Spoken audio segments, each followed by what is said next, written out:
Hello દોસ્તો, જય શ્રી કૃષ્ણ। જો આપણા હાથમાં આ છે, શું છે આ? કયો હાલો,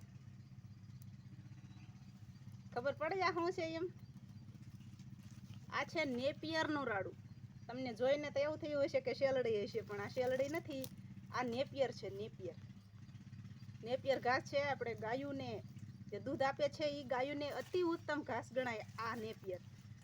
જો આ નેપિયર અતિ ઉત્તમ ઘાસ। આમાં મકાઈનું પોષણ હોય, બાજરીનું હોય, જુવારનું હોય, આ ત્રણેય વસ્તુ આની અંદર હોય।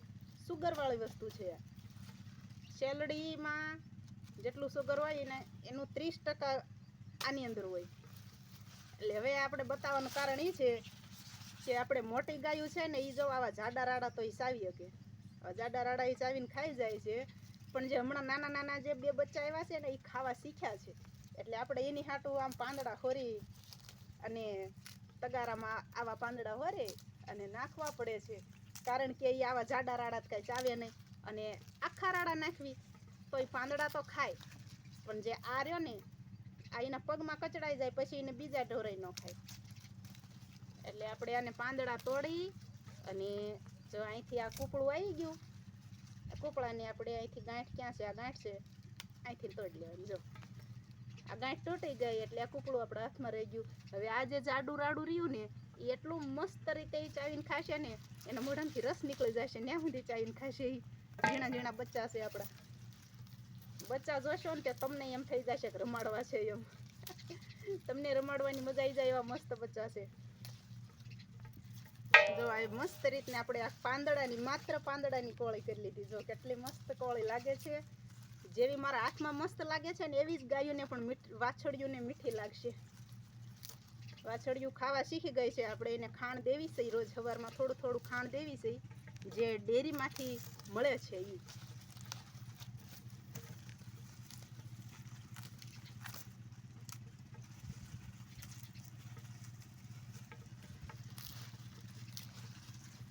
આજે તો વરસાદ કાંઈ છે નહીં, વાદળાય નથી, અને આજે ગરમી પડે છે એની વાત જવાય દો।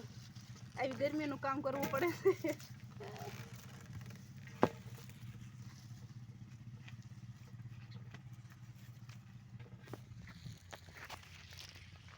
તો હાલો આપણે આ વાછળીઓને ખવડાવીએ।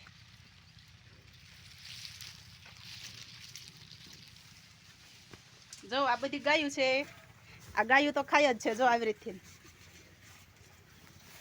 ચાફ કટર છે, પણ આ ઘાસ હજી એટલું બધું જાડું નથી કે ચાફ કટરની જરૂર પડે એમ। જો આ તગારું છે, અને આ તગારાની અંદર આપણે આ મેકી દેવી। હમણાં જોજો બેની કેવી રીતથી ખાશે। જો ઉપાડ્યું, રેડી?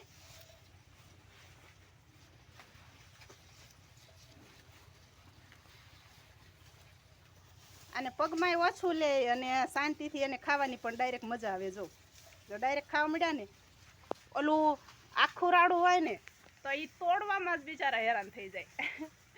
તો જો આવી રીતથી ને તમારા ઘરે પણ ગાયના વાછરું હોય તો આવી રીતથી તગારામાં દેજો। અમે તગારામાં દેવી છે ઝીણું કટિંગ કરીને। એટલે જો કેવા બે ખાવા મળ્યા। જો આપણે આનું નામ ગોરલ રાખ્યું છે, ગોરલ।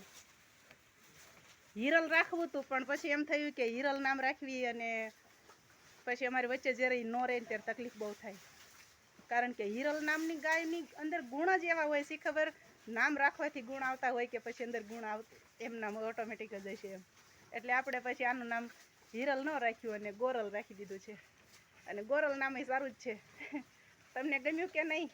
જય શ્રી કૃષ્ણ, ખુશ રહેજો।